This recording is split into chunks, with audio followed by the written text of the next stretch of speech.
열왕기상 9장 10절로 마지막 28절 같이 보겠습니다.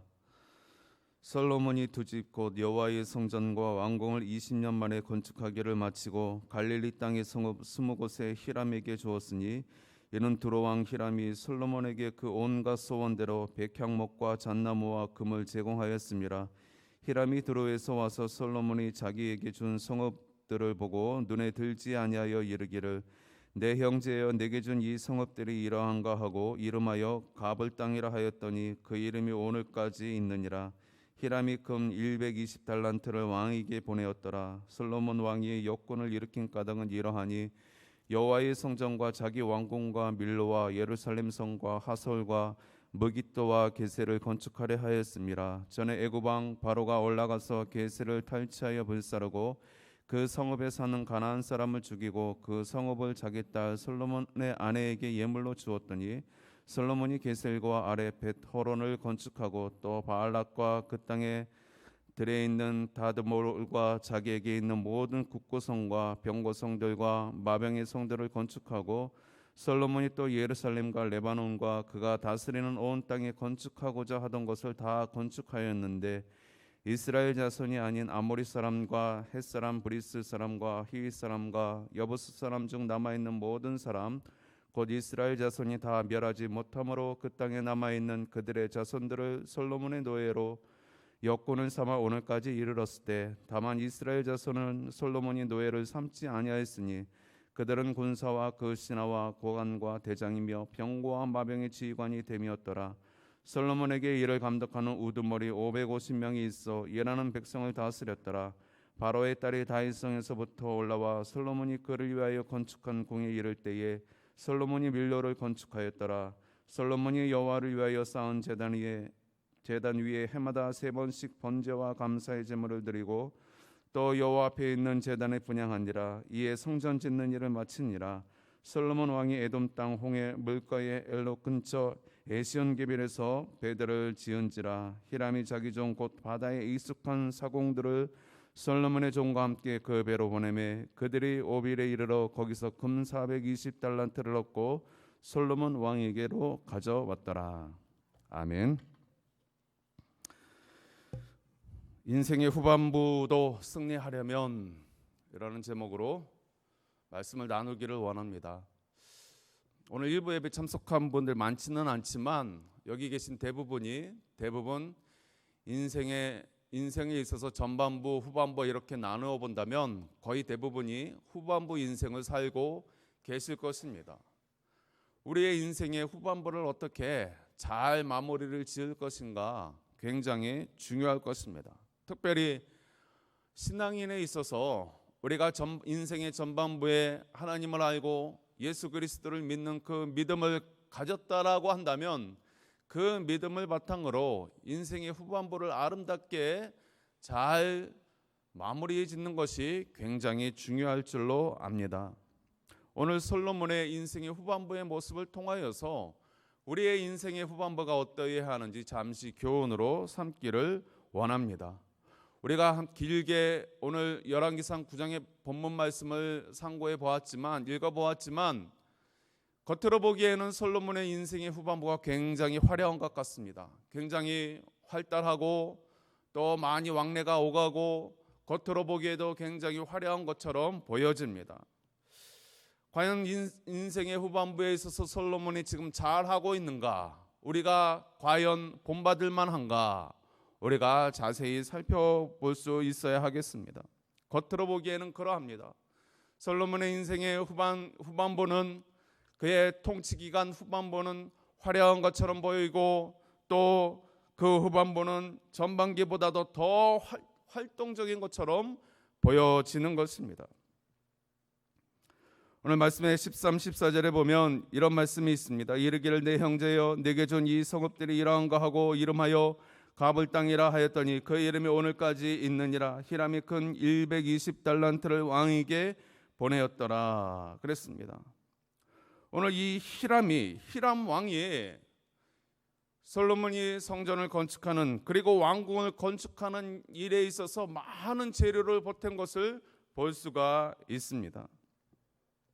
그런데 이 히람 왕은 솔로몬에게 많은 금도 보내고 잣나무도 보내고 백향목도 보내고 모든 건축 재료들을 풍부하게 보내고 많은 것을 보내었지만 그가 받은 것은 굉장히 작은 것처럼 보여집니다.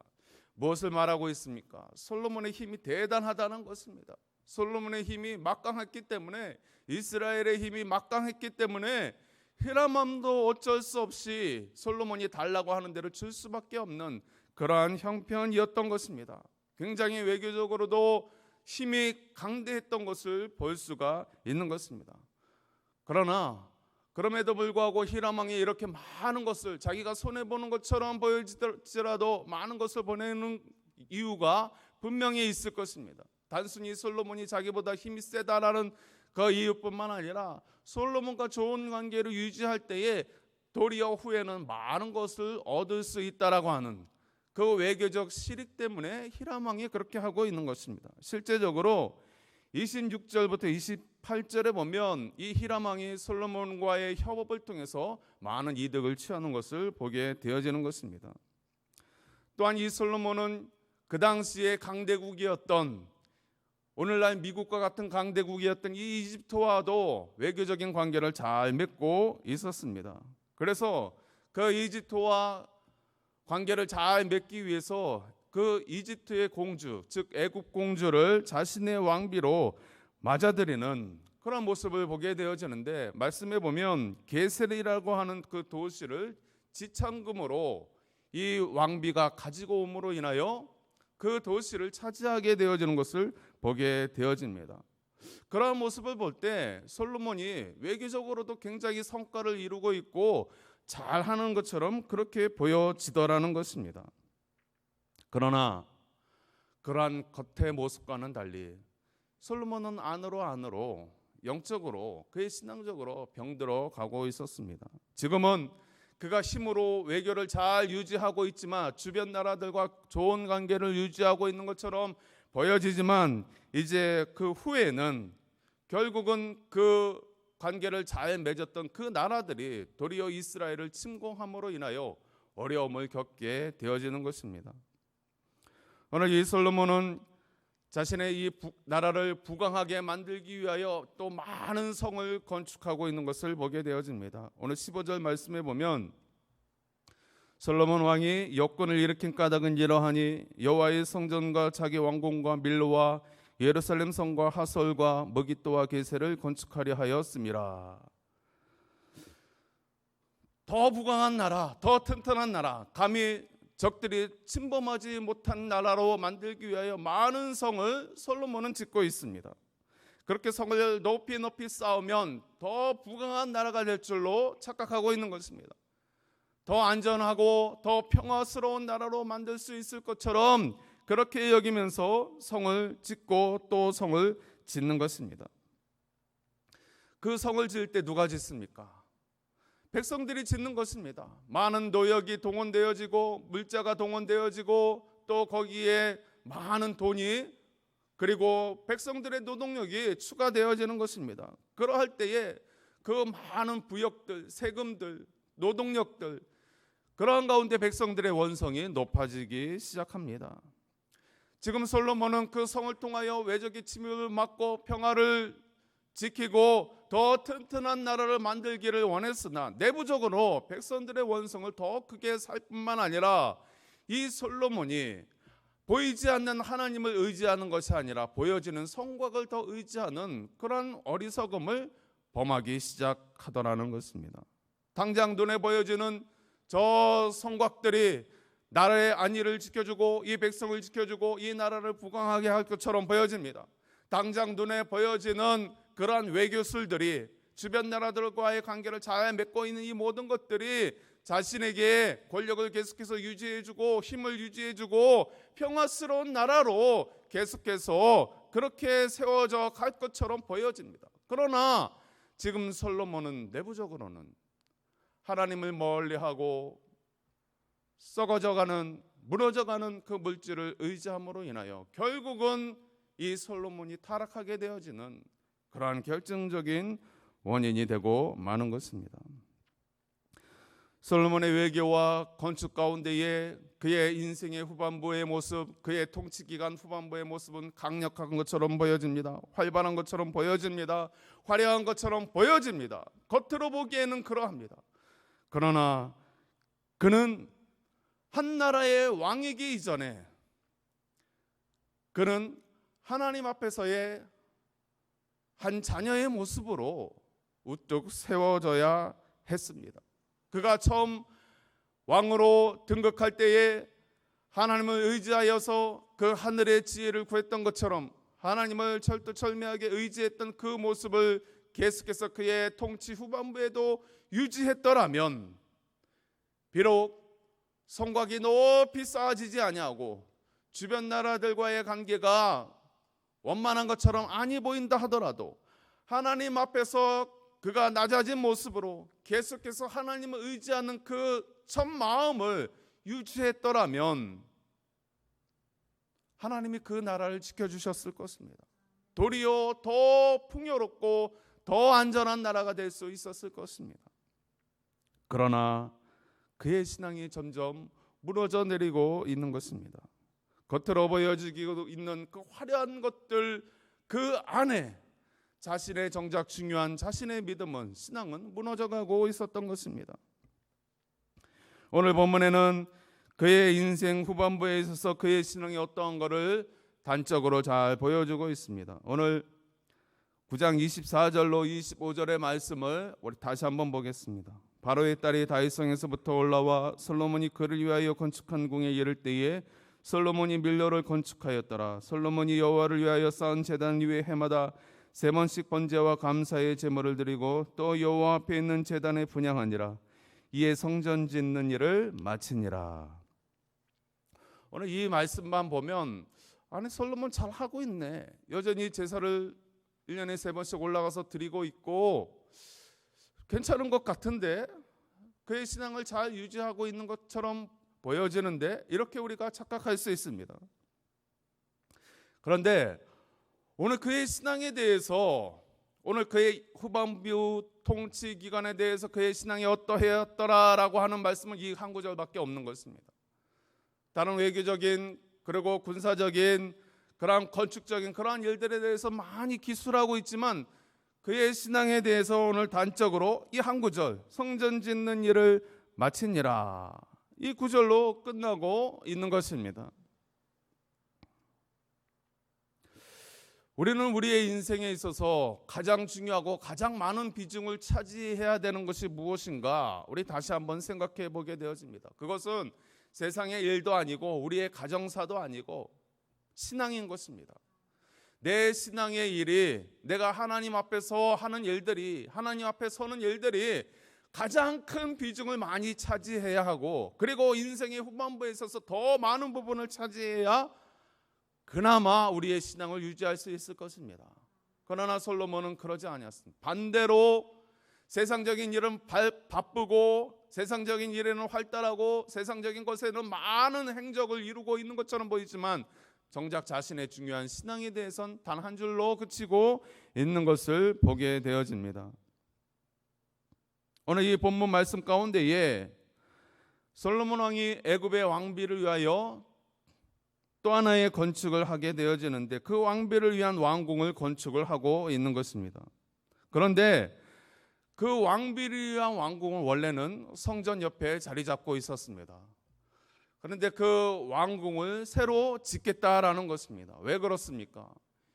이 애굽의 왕비는 다른 신을 섬기고 있습니다. 즉 우상을 섬기고 있는 여인입니다. 여러분 그렇다고 한다면 일단 결혼한 신분이고 솔로몬이 아내로 맞아들였다면 솔로몬은 전도를 해야지요. 그 이방인의 여인이라 할지라도 자신이 믿고 따르는 이 나라 이 백성 아니 만유의 주 하나님에 대해서 너가 섬기고 있는 그 신은 우상에 불과해. 사람이 만든 신에 불과해. 하나님은 스스로 계신 자야. 만유의 통치자야. 진정한 신은 유일하신 여호와 하나님밖에 없어. 여러분 이야기해야 할 것 아닙니까? 그 아내를 하나님의 자녀로 세워야 되지 않겠습니까? 그러나 솔로몬은 그러지 아니하였다라는 것입니다. 그래서 어떻게 합니까? 성전 옆에 있는 그 여왕을 위한 왕비를 위한 그 왕궁이 불편한 곳입니다. 나는 내가 섬기고 있는 이집트 때부터 섬기고 있는, 내 아버지 쪽부터 섬기고 있는 그 신이 있는데, 지금 이스라엘의 신의 그 신의 성전이 바로 옆에 있으니 불편하다는 것입니다. 여러분, 그래서 이 솔로몬이 이 왕비를 위한 왕궁을 따로 지금 짓고 있는 것입니다. 백성들의 노역으로, 백성들의 세금을 가지고 이 여인의 신앙을 위한, 거처를 위한 그러한 공간을 또 따로 만들어 주고 있는 것입니다. 그러한 가운데에 오늘 말씀해 보면 그는 여전히 하나님 앞에 예배드렸다라고 그렇게 소개를 하고 있습니다. 1년에 3번씩 모든 이스라엘 백성들이 해야 하는 제사, 즉 무교절과 맥주절과 장막절을 지키고 있는 것입니다. 이 부분만 보면 이 솔로몬 왕이 자신의 신앙을 잘 유지하고 있는 것 같습니다. 비록 자기의 왕비에 대해서 잘 전도를 하지 못했지만, 하나님이 믿는 자녀로 세우지 못했지만, 여전히 자기는 하나님의 백성으로서, 자녀로서 하나님을 섬기는 일을 백성들과 잘하고 있는 것처럼 보여집니다. 그러나 여러분 한번 생각해 보시기 바랍니다. 이 솔로몬이 전반부 통치 기간 가운데에 특별히 저 먼 기브온 성막에 있을 때부터 그는 수시로 그 성막에 올라가서 하나님께 제단을 쌓고 예배드렸던 사람입니다. 한 번은 그가 하나님 앞에 그 은혜가 얼마나 감사하든지, 그 사랑이 얼마나 벅차고 감사한지 하나님 앞에 1000번제를 드립니다. 양 1000마리를 잡아가지고 한 번에 드려질 정도로 아까워하는 것이 아니라 도리어 은혜가 넘쳐서 하나님이 나에게 주신 그 은혜 너무너무 감격하고 너무너무 감사해서 양 1000마리를 잡는 거, 이거 아무것도 아닙니다. 주님이 나에게 주신 거에 0.001%도 되지 않습니다. 그 마음으로, 자원하는 마음으로 예배하고 그 기브온 산당까지 수시로 다니면서 제사하고 하나님을 섬겼던 그 믿음이 있습니다. 그런데 지금 이거 보면, 오늘 말씀을 보면 솔로몬은 그 정말 자발적이고 헌신적이고 하나님의 은혜에 감격하여서 주님을 찾는 모습처럼 보여지지 않는 것입니다. 단지 의무적으로 나는 하나님이 세우신 이 이스라엘의 왕이니까, 백성들이 지금 하나님을 섬기고 있으니까, 왕이 되어서 하나님을 외면할 수 없으니까, 제사를 외면할 수 없으니까 형식적으로, 거칠애로 그렇게 마지못해서 끌려가는 양 모양, 그렇게 하나님 앞에 제사하고 있는 모습처럼 그렇게 느껴지더라는 것입니다. 특별히 이에 성전 짓는 일을 마치니라, 이 구절을 다른 성경을 보면, 특별히 NIV 영어 성경을 보면 그렇게 함으로써 성전의 의무를 다했다. 성전의 의무를 다했다. 이 한 구절 속에 솔로몬의 지금 신앙이 다 보여지는 것입니다. 이전에는 수시로 주의 전을 찾아서 예배하고 주님께 제물을 드리고 감격하여 눈물을 흘리고 하나님을 찬양하였던 솔로몬이, 하나님 나 이제 의무를 다했어요. 주의 전도 다 지었고요. 내가 지금 주의 제단에서 이 의무적인 이 절기도 지금 백성들과 다 지켰어요. 지금 그런 모양새인 것입니다. 성전의 의무를 다했다. 과연 의무를 다한 것으로 우리의 신앙이 맞춰지는 것입니까? 여기 계신 성도님들 의무적으로 이 자리에 나오셨습니까? 우리가 매주일 주님 앞에 예배할 때, 특별히 오늘 맥주 감사 주일로 지키는 것을 의무적으로 지키는 것입니까? 우리가 하나님 앞에 우리의 신앙을 지키는 것이 의무적인 것입니까? 솔로몬이 지금 그러한 모습 가운데에 있는 것입니다. 그러한 모습 가운데에 점점 하나님을 멀리하고 그의 신앙의 모습이 온전하지 못한 모습으로 타락의 길로 걸어가고 있었던 것을 우리는 기억할 필요가 있는 것입니다. 하나님을 예배할 때에 기쁨으로 예배하고 하나님을 찬양할 때에 정말 감격하여서 찬양하였던 그 모습을 잃어버리고, 우리의 예배도 우리의 신앙도 우리의 절기 지키는 그 모든 모습들이 의무적으로 되어질 때에 우리의 마음이 떠나가는 것입니다. 우리의 마음이 주님께 있는 것이 아니라 세상 가운데 있게 되어지는 것입니다. 우리의 눈이 저 하나님께 집중되어 있는 것이 아니라 보여지는 것들, 이 세상에서 잠시 있다 없어지는 것들에 우리의 시선이 거기에 강탈당하게 되어지는 것입니다. 그러할 때에 성전 짓는 일을 마치니라, 성전의 의무를 다하니라. 우리도 그렇게 결국 되어지는 것입니다. 나 오늘 예배 드렸으니까 내가 성도로서의 의무를 다하는 것이야. 오늘 헌금 드렸으니까 내가 주님에 대한 의무를 다하는 것이야. 그렇게 되어지더라는 것입니다. 여러분, 그러할 때에 솔로몬은 결국은 그 인생의 후반부가 허물어지기 시작한 것을 우리는 말씀을 통해서 보게 되어집니다. 사랑하는 성도 여러분, 우리의 모습이, 우리의 인생 후반부의 모습이 어떠해야 할까요? 우리가 처음 예수님을 믿었을 때 그 전반부의 인생의 모습은 어땠습니까? 그리고 그 모습을 잘 지금 유지하고 있습니까? 오히려 더 발전시키고 있습니까? 오히려 더 많은 시간, 더 많은 물질, 더 많은 헌신 가운데에 주님을 따르고 있습니까? 그렇지 아니하고 여전히 오늘 이 솔로몬의 모습처럼 자신의 이 세상 가운데 활동 영역은 많은 것 같고 활발한 것 같고 화려한 것 같지만 하나님께 대한 그 자신의 쏟는 마음은 얼마 되지 않는, 그저 의무로서 행하는 그런 모습이 저와 여러분이 모습이 되어진다면 우리도 솔로몬처럼 망할 수밖에 없는 것입니다. 하나님은 솔로몬을 통해서 저와 여러분들의 모습을 보기를 원하십니다. 너희가 나에 대해서 과연 어떠한 마음 상태로 지금 이 자리에 나와 있느냐? 너의 인생의 후반부의 모습 가운데에 과연 무엇을 이루기를 원하느냐? 너의 신앙의 모습이 지금 어떠하냐? 솔로몬의 모습을 보아라. 그 화려한 모습 가운데 나에게 쏟는 그 마음, 나에게 쏟는 그 정성이 어떠한가 보아라. 혹시 너가 그렇지 아니하냐? 너의 재물은 많이 쌓아져 있고 너의 이 세상에서 사회적인 위치와 또 사회적인 일들은 많은 것을 이루고 있음에도 불구하고 나에 대해서는 너는 과연 어떻게 행하고 있느냐? 주님 우리에게 말씀해 주고 있는 것입니다. 사랑하는 성도 여러분, 우리의 인생의 후반부도 전반부의 모습처럼 더 주님 앞에 가까이 나아가시고 주님이 기뻐하시는 모습으로 설 수 있게 되기를 간절히 소망합니다. 기도하겠습니다.